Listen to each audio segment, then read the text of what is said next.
The great hall of Axis Prime was filled with creatures from 100 different worlds. They sat in floating chairs arranged in a massive circle, their eyes fixed on the center platform where history was about to be made. Some had scales, others had fur, and a few had skin that glowed with strange light. But today, all of them watched in silence as the most powerful military commander in the galaxy spoke. Grand. General Vorik stood tall in the center of the platform. He was massive, nearly 8 feet tall, with gray skin covered in thick scales.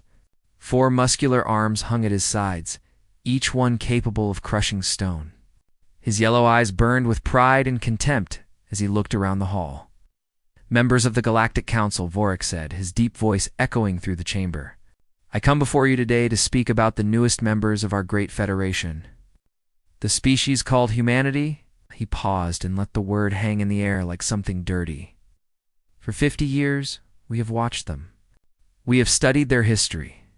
We have seen how they behave." Vorik began to walk slowly across the platform. "And I must tell you what I have learned. Humans are cowards." A murmur ran through the council.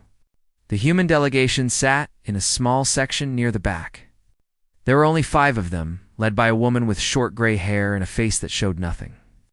When the Crimson Wars burned across the outer systems, where were the humans? Vorik continued. They hid behind their diplomats. They talked and talked while others died. They signed papers instead of fighting. He turned to face the human delegation directly. When the Orion skirmishes threatened their trade routes, what did they do? They made deals. They gave away territory. They bent their knees rather than raised their fists. General Yoon Hannah, the leader of the human delegation, sat perfectly still. Her dark eyes watched Vorik without any expression.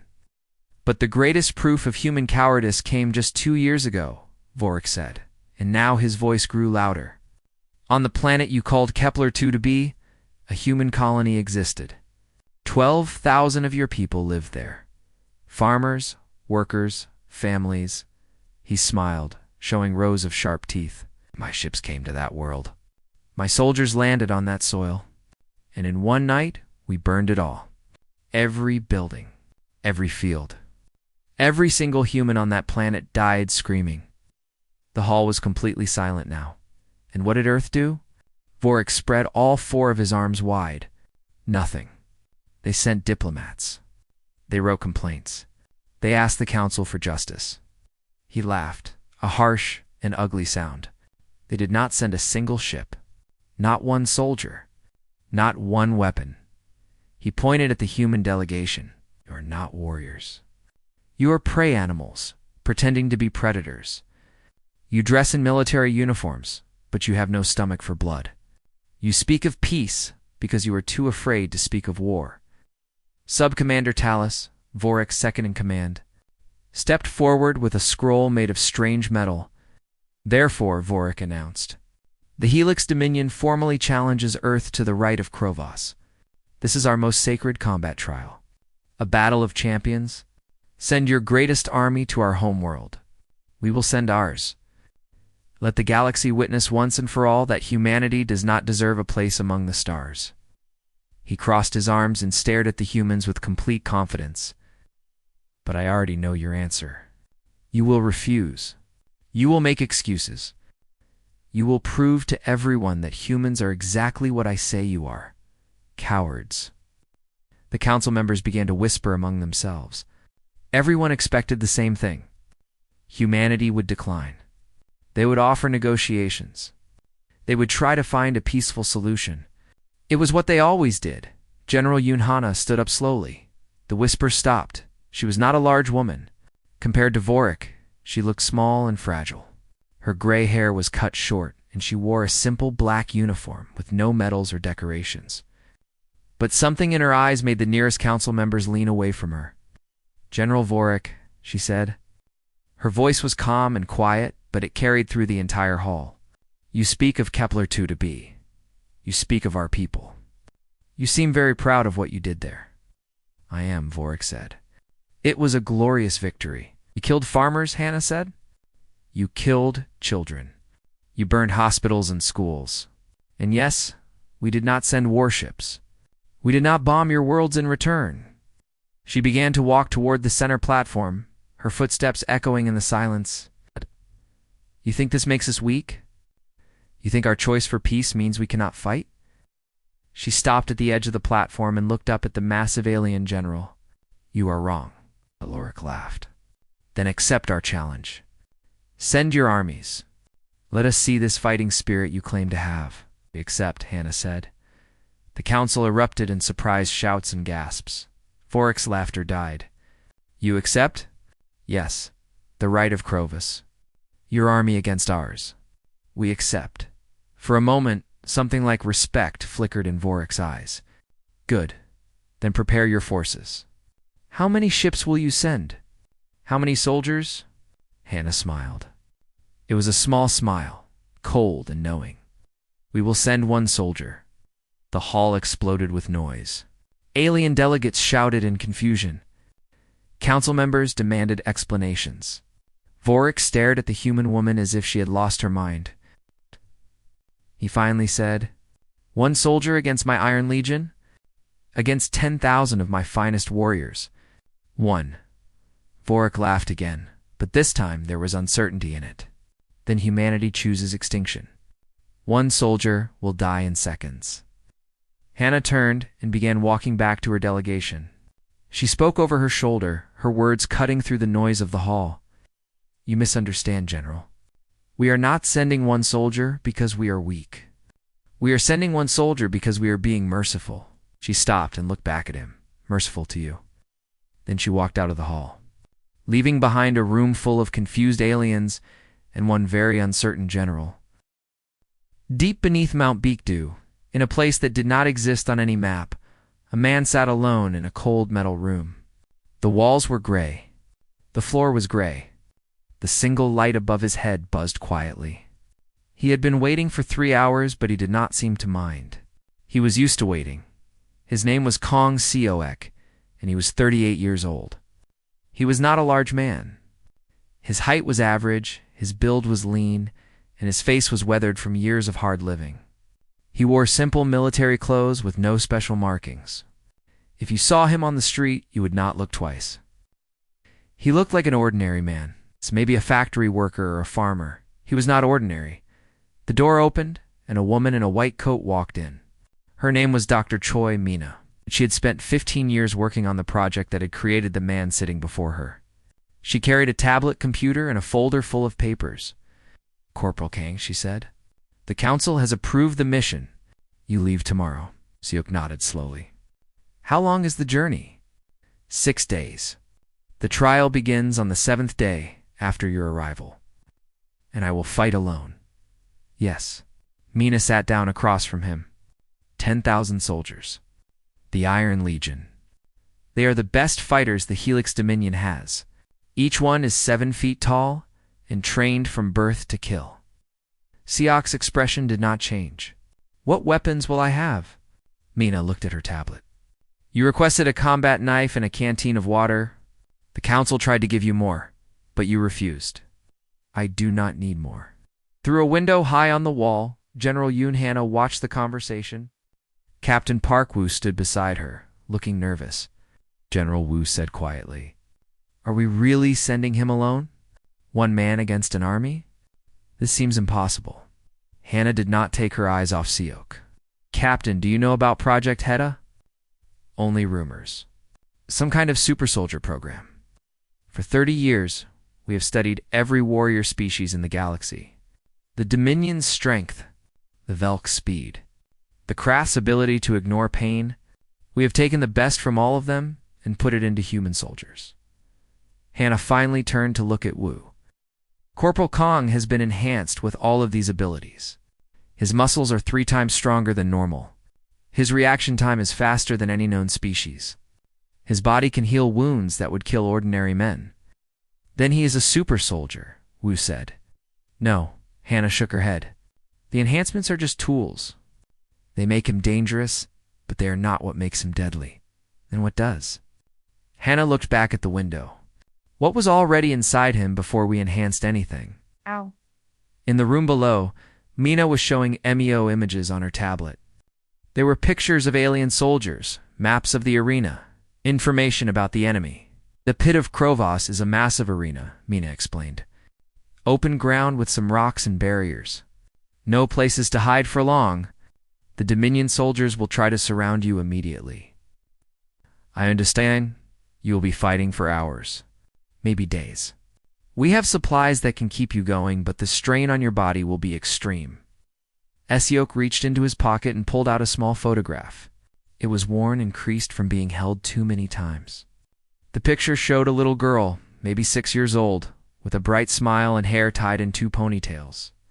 I know what I'm signing up for, he said quietly. Mina looked at the photograph. Her voice became soft. Your daughter?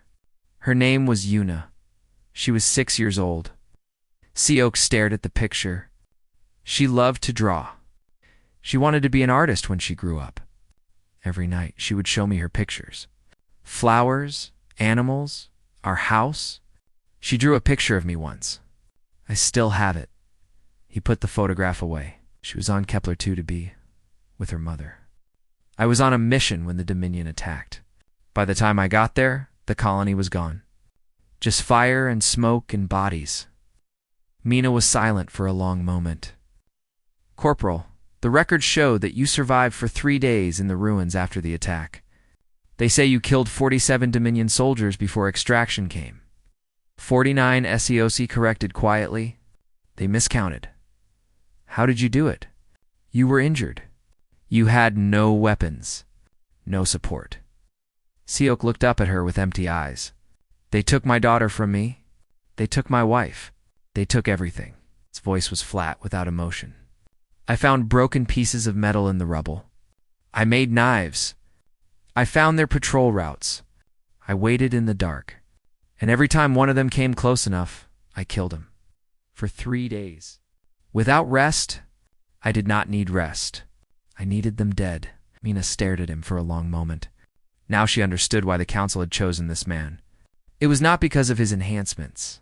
It was not because of his training. It was because of what burned inside him. Corporal, she said carefully, the mission is to win the right of Krovos. To defeat the Dominion army and prove humanity's strength to the galaxy. Siok stood up slowly.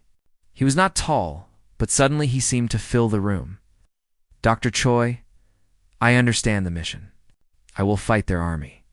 I will win your trial. He walked to the door and stopped. But I am not going there for humanity. I am not going there for Earth or the Council or the galaxy. He looked back at her over his shoulder. I am going there because 2 years ago, those creatures took a little girl from her bed and burned her alive. And I am going to make sure they never forget what that cost them. He walked out of the room. In the observation room above, General Hannah watched him go. Captain Wu was pale. General Wu whispered. He is not just a soldier. He is a monster, Hannah finished. Yes, war makes monsters of men. But sometimes, when you face true evil, you need to send a monster of your own. She turned away from the window. God help the Dominion. They have no idea what is coming for them. The pit of Krovos was the largest arena in the galaxy. It was built into the side of a dead volcano on the Dominion homeworld. The bowl-shaped structure could hold 5 million spectators, and today every seat was filled. Creatures from across the Helix Dominion had come to watch humanity die. Giant screens floated above the arena, showing images of Earth. They showed humans running from danger. They showed humans signing peace treaties. They showed the burning ruins of Kepler-2 to be. The message was clear. Today, the galaxy would see cowards destroyed in the royal box high above the arena floor. Grand General Vorik sat on a throne made of black stone. His forearms rested on the armrests as he watched the preparations below. Subcommander Talus stood beside him, holding a tablet with information about the human challenger. General Talus said nervously, I have completed my research on the human soldier. Tell me about him, Vorik said without looking away from the arena. His name is Kong Siok. He is a corporal in the human military. 38 years old. He has received some physical enhancements, but nothing remarkable. No advanced weapons. No armor. Talus paused. He requested only a combat knife and a canteen of water. Vorik finally turned to look at his second. A knife? Against my Iron Legion? Yes, General. Slow smile spread across Vorik's face. The humans send us an insult. A single soldier with a knife, they spit in our face one last time before we crush them. Perhaps it is a trick, Talus suggested. Perhaps he has hidden weapons or abilities. It does not matter. Vorik waved a massive hand dismissively. 10,000 of our finest warriors stand on that field. Each one has killed 100 enemies. Each one has trained for decades. This human will not survive the first minute. Below them, the Iron Legion stood in perfect formation. Row after row of Dominion soldiers filled the arena floor. They were giants, each one 7 feet tall with thick gray skin and muscles like steel cables. They wore black armor that glowed with energy shields. They carried plasma blades that could cut through metal like paper. They were the most feared fighting force in the known galaxy. And today, they would destroy one man. Elder Morith, the ancient advisor to the Dominion Council, slowly walked to Vorik's side. He was old, his scales faded to pale gray, his body bent with age. But his eyes were still sharp. General Moroth said quietly, I have studied the humans for many years. I must warn you about something. What warning could you possibly have? Vorik laughed. Look at our army. Look at their one soldier. There is nothing to fear. The humans have a saying, Morith continued. They say that it is not the size of the dog in the fight, but the size of the fight in the dog. What does that mean? Before Moroth could answer, a horn sounded. The crowd roared. The massive gates on the far side of the arena began to open. The human comes, Talus announced. Every eye in the arena turned to the gate. The Iron Legion raised their weapons. The crowd screamed for blood. The giant screens focused on the darkness beyond the opening, and then Kong Seoek walked out. He was so small compared to everything around him. The arena was vast, the enemy army was massive, and he was just one ordinary-looking man in simple clothes. He carried no gun, no shield, no armor. Just a knife on his belt and a canteen on his hip. The crowd fell silent in confusion. They had expected warships. They had expected robots or monsters or at least 100 soldiers. Instead, they got this small, tired-looking human walking calmly across the sand. Then the laughter started. It began in the lower seats and spread upward like a wave. 5 million aliens laughing at the tiny human who had come to die. Seoek did not react. He just kept walking toward the center of the arena.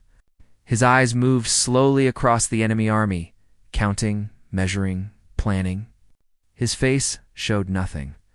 Vorik stood up and activated the arena speakers. His voice boomed across the stadium.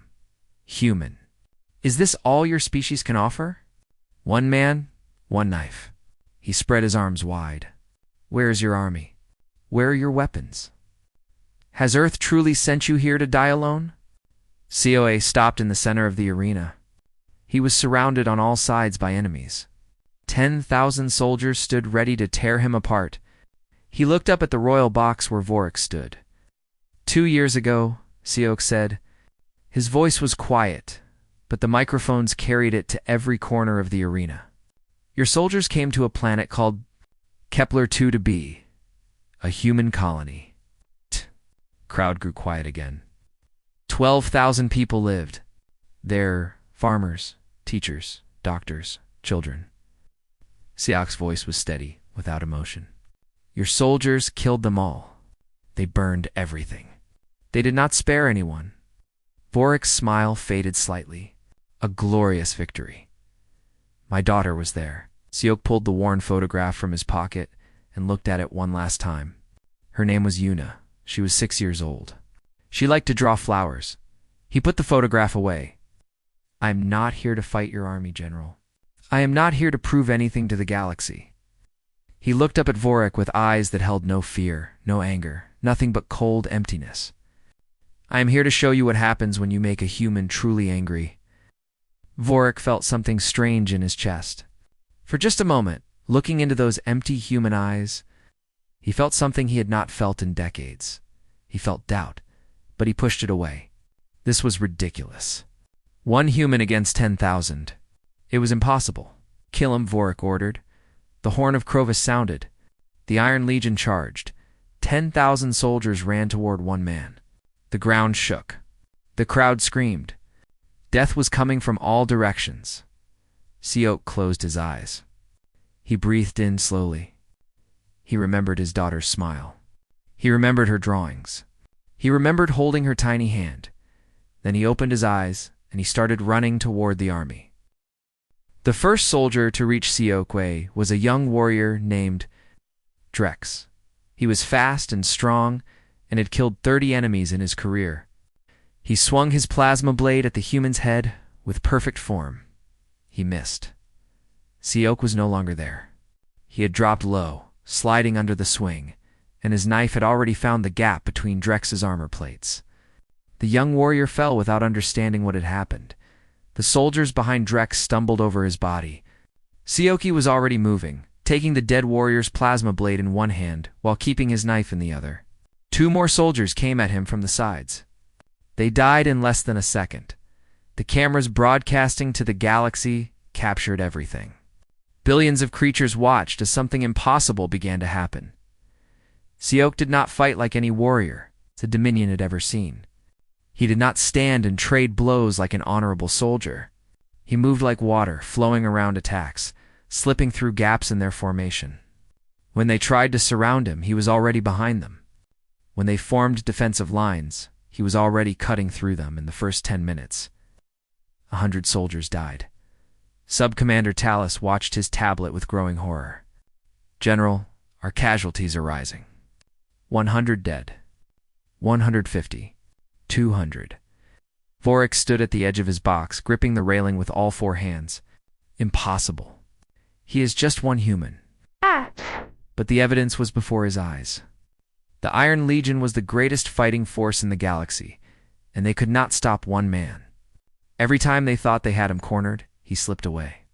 Every time they formed a strategy, he broke it. He used their own soldiers as shields, their own weapons against them. He is not fighting us, Talus said slowly. He is hunting us, Elder Marath watched with ancient eyes. Now you see, General. Now you understand. Understand what? Vorik demanded. Humans are not a warrior species. They do not fight for glory or honor. They do not follow rules of combat. Morath shook his head slowly. They are a survival species. They fight to live. And when you threaten what they love, when you take what is theirs, they become something else. On the arena floor, Siok had been fighting for an hour. His clothes were torn. Plasma burns marked his arms. Blood ran from a cut on his forehead. But he did not slow down. If anything, he moved faster, hit harder. A massive soldier named Commander Torvak rallied 50 warriors around him. They formed a tight circle, shields overlapping, blades ready. This was textbook defense. Nothing could break through such a formation. SEOC did not try to break through. Instead, he picked up a fallen soldier's shield generator and threw it into the middle of their formation. When it exploded, the shockwave broke their circle. Siok was among them before they could recover. Torvak watched his soldiers fall 1 by 1. He tried to rally them to organize a counterattack, but the human was everywhere at once. When Torvak finally faced Siok directly, he saw something terrible in the human's eyes. Nothing. There was nothing there. No anger, no fear, no joy in battle. Just empty, cold focus. The eyes of a predator that did not hate its prey, did not enjoy the kill. It simply killed because that was what it did. Torvak was dead before he could raise his blade. 2 hours passed. The arena floor was covered with bodies. The Iron Legion, which had entered the battle singing war songs and calling for human blood, had fallen silent. They no longer attacked in groups. They hung back, afraid to be the next one to die. 3,000 dead, Talus reported, his voice shaking. General, our soldiers are retreating. They are afraid. Afraid? Vorik could not believe what he was hearing. Of 1 human. Look at him. Vorik looked. Oak was standing on a pile of fallen soldiers, breathing hard. His knife was broken now. He had picked up an enemy blade instead. His body was covered with wounds, but he stood straight, waiting for the next attack, and no one was attacking. 10,000 warriors had charged at him with confidence. Now, 7,000 survivors stood at a distance, unable to find the courage to close in again. "He should be dead," Talus whispered. "The wounds he has suffered would have killed any creature. How is he still standing?" "Because he is not fighting for himself," Morith said quietly. "He has already accepted his death. He died 2 years ago on Kepler with his daughter. What you see is not a living man. It is a ghost that refuses to stop moving until its purpose is fulfilled." Vorik felt real fear now. He had conquered 100 worlds. He had killed thousands of enemies with his own hands. But he had never seen anything like this. "Why did they send him alone?" Vorik asked, almost to himself. "Because they wanted to send a message," Morith answered. "They wanted you to understand that every human is like this. Every single one. You killed 12,000 of their people on Kepler. That means there are 12,000 families on Earth who feel what this man feels. 12,000 humans who would fight the way he is fighting if given the chance." Then Hour 4. The sun began to set over the arena. Oak was still fighting. His movements were slower now, more brutal, more efficient. He was conserving energy, not wasting a single motion. The Iron Legion was broken. Half of them were dead. The survivors fought in small, desperate groups, no longer trying to win, just trying to survive. The galaxy watched in stunned silence. Every species, every world, every creature with access to a screen saw the impossible happening. One human against an army. And the human was winning in the royal box. Vorik sat back on his throne. His confidence was gone. His pride was gone. For the first time in his life, he understood that there were things in the universe more dangerous than the Helix Dominion. "What are they?" Vorik whispered. Morith looked at him with sad, knowing eyes. "They are humanity. And you made the mistake of making them angry." The battle had lasted 6 hours. The sun had set and risen again over the pit of Krovas. The arena that had once held 10,000 proud warriors was now silent and still. Kong Seok stood alone in the center of the field. Bodies lay around him in every direction. His clothes were more blood than cloth now. A deep wound ran across his chest. One arm hung loosely at his side, the shoulder dislocated. He had stopped counting his injuries hours ago, but he was still standing. The remaining soldiers of the Iron Legion, fewer than 2,000, had retreated to the edges of the arena. They did not run. The shame would have been too great. But they could not bring themselves to attack anymore. They had seen too many of their brothers fall. They had learned that death lived inside that small human body. The crowd of 5 million spectators was completely silent. They had come to watch a quick execution. Instead, they had witnessed something that would change the galaxy forever. Grand General Vorik slowly descended from the royal box. His guards tried to stop him, but he pushed them aside. He walked across the blood-soaked sand toward the human who had destroyed his army. Seok watched him come. He did not raise his weapon. He barely had the strength to hold it anymore. Vorik stopped a few meters away. Up close, he could see how damaged the human was. By every law of nature, this creature should be dead. No species could take this much punishment and survive. "Why?" Vorik asked. His voice was hoarse, stripped of its earlier pride. "Why did Earth not send an army? You have warships that could destroy our world. You have weapons we cannot match. Why send one man?" Seok looked up at the massive alien general. His eyes were red from exhaustion, but still that same cold emptiness lived in them. "If we had sent an army," Seok said slowly, "you would have told stories about it for generations. Stories of how the Dominion bravely fought against Earth's war machine. How you died with honor against impossible odds." He took a shaky breath. "We sent one soldier because we wanted you to understand something. We wanted the whole galaxy to understand." "Understand what?" Seok pointed at the thousands of dead soldiers around them with his broken blade. "Every human is dangerous. Every single one.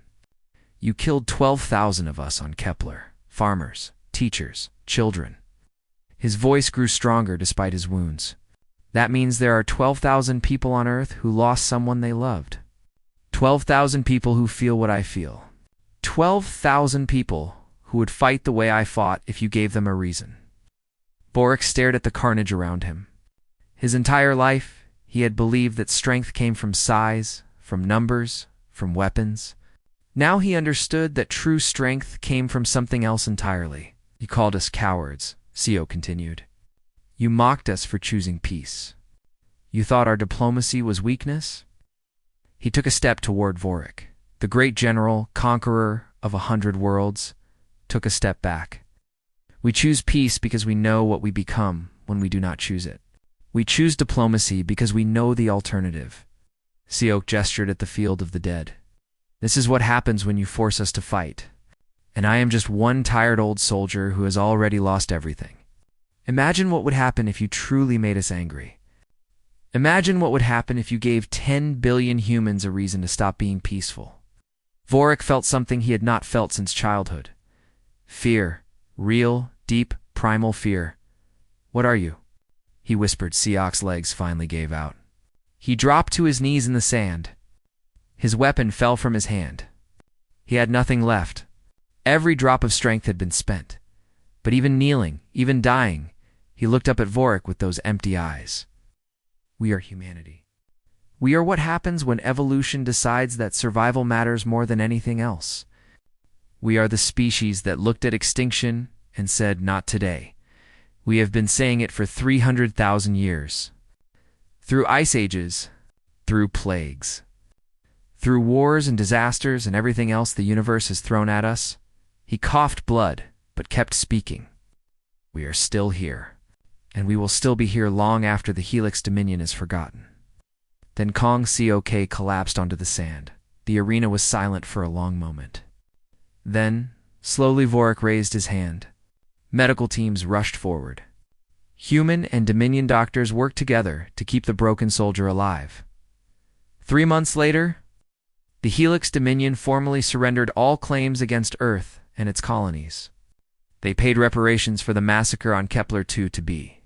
Grand General Vorik resigned from his position in disgrace. More importantly, word spread across the galaxy. Every species heard the story of the Pit of Crovus. One human against an army. One soldier with a knife against 10,000 giants. And the human had won. On Earth. Kong Cok recovered slowly in a hospital overlooking the Han River. His wounds healed, though some would never fully close. General Yun Hana came to visit him on a quiet afternoon. You are a hero, she said. The whole planet wants to honor you. There will be parades, medals, monuments. Siok stared out the window at the river flowing past. I am not a hero. I am just a man who lost his family. He pulled out the worn photograph of his daughter. He had carried it through the entire battle. Somehow, it had survived. I did not fight for Earth. I did not fight for humanity. I fought because they took her from me. His voice was soft now, tired. I hope we never have to make another soldier like me. I hope we never have to show the galaxy what we really are again. He looked at Hannah. But if we do, we will. Hannah nodded slowly. The Federation has a new saying about us now. What do they say? She smiled slightly. They say that humans fight with everything they have, and that humans have everything. Esiok looked back at his daughter's photograph. Her bright smile. Her innocent eyes. She would never grow up to be the artist she dreamed of becoming. But maybe, in some small way, her memory had changed the galaxy. Rest now, Corporal Kang, Hannah said. You have earned it. She left him alone with his memories and the quiet sound of the river outside the window. The sun was setting over Earth, somewhere out among the stars. The galaxy was still talking about the day one human brought an empire to its knees. And somewhere, in the hearts of every species that had watched, a new understanding was born. Humanity was not a species to be challenged. Humanity was a species to be respected.